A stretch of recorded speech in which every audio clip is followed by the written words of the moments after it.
दोस्तों नमस्कार, आप देख रहे हैं गंभीर न्यूज और मैं हूं संजीव गंभीर। पेश है हमारी आज की खास रिपोर्ट। हमारा चैनल अच्छा लगे तो लाइक, शेयर और कमेंट कीजिए। हाँ, किसी ऐप पर देख रहे हो तो प्लीज फॉलो कीजिए। देखिए रिपोर्ट।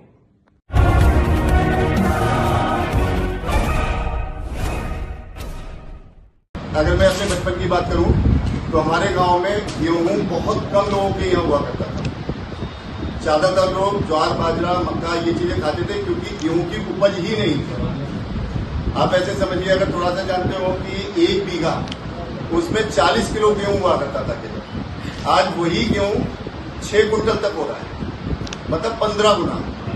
ये जो हरित क्रांति आई उससे पेट तो भरने लगा लेकिन पोषण खत्म हो गया। हमारे अंदर जितनी बीमारियां पैदा हो रही हैं उनमें से 90% बीमारियां गेहूं और चावल खाने से।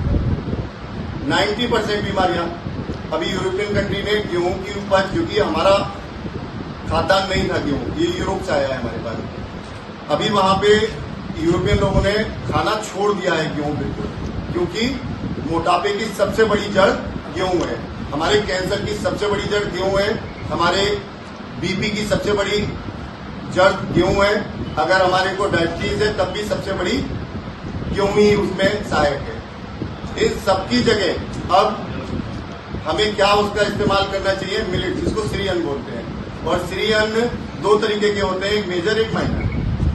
मेजर जो होते हैं उसमें कुटकी, कोंदू, रागी, सांवा, ये 5 चीजें आती हैं। बाकी सारे माइनर मिलेट्स होते हैं। जो मेजर मिलेट्स होते हैं उनमें उनको खाने से कैंसर नहीं होता। अगर आप परमानेंट वही खा रहे हैं बचपन से तो कैंसर नहीं होगा, आपको डायबिटीज नहीं होगी, आपका मोटापा नहीं बढ़ेगा, आपका बीपी नहीं बढ़ेगा। ये सारी बीमारियां उससे दूर रहती हैं। तो अब जो चीजें हैं, आने वाला समय है, क्योंकि आपको अगर ध्यान होगा 2023 यूएन ने मिलेट्स ईयर घोषित करा था। पूरी दुनिया में मिलेट्स वर्ष मनाया गया। उसका रीजन ये है कि हम स्वस्थ रहने के लिए हमें इन सारी चीजों की जरूरत अब पड़ रही है। और ये है क्या? पहले अगर मैं बचपन की अपनी दोबारा से बात करूं, गेहूं की रोटी मेहमानों के लिए आटा उठा के रख दिया जाता था, जब वो आएंगे तब हम बनाएंगे। अदरवाइज हम सारे लोग बाजरा, ज्वार, मक्का, रागी, सांवा यही चीजें खाते। और आज भी दोबारा से उसी चीजों पे आने की जरूरत है, क्योंकि इससे केवल जिस्म के लिए फायदा नहीं है, पर्यावरण के लिए सबसे अच्छा फायदा है। उसका रीजन है, जैसे बाजरा अगर हम 1 बीघे बोते हैं तो 10 बीघे अगर बोते हैं बाजरा तो उसमें उतना पानी खर्च होता है जितना 1 बीघे गेहूं में खर्च होता है। तो पानी का संरक्षण है, पर्यावरण भी बच रहा है। उसका रीजन है सिंपल, क्यों बच रहा है? क्योंकि पेस्टिसाइड की इसमें जरूरत नहीं होती। तो उर्वरक क्षमता बढ़ाने के लिए पेस्टिसाइड की जरूरत नहीं होती। ये सबसे कम पानी में उगते हैं, इनकी देखभाल सबसे कम करनी पड़ती है। आज गवर्नमेंट भी, चूंकि हमारे तरफ उत्तर भारत का जो मेजर है मिलेट्स, उसमें ज्वार, बाजरा, मक्का ज्यादा है।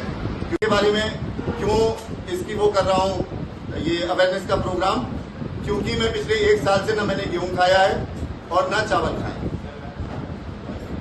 और मेरे बीपी में बहुत डिफरेंस आया है इसे खाने के बाद।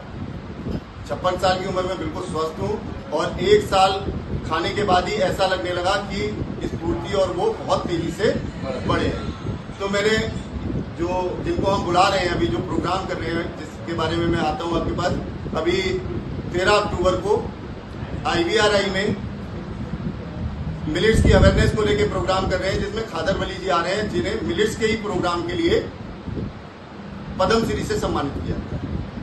इसके अलावा RK सिन्हा जी भी आ रहे हैं। ये दोनों लोग मिलेट्स को लेके बहुत काम कर रहे हैं। उन्हें तो पद्म श्री मिल चुकी है, और RK सिन्हा जो आ रहे हैं, डॉक्टर RK सिन्हा, उनकी भी मोदी जी ने बहुत तारीफ करी है मिलेट्स के अवेयरनेस को बढ़ाने को लेकर। मैंने देहरादून में इनको सुना था, उसके बाद मुझे लगा कि हमें बरेली के लोगों को इसके बारे में बताना चाहिए, उन्हें समझाना चाहिए। तो उसको लेके एक प्रोग्राम 13 अक्टूबर को IVRI सभागार में हम लोग कर रहे हैं।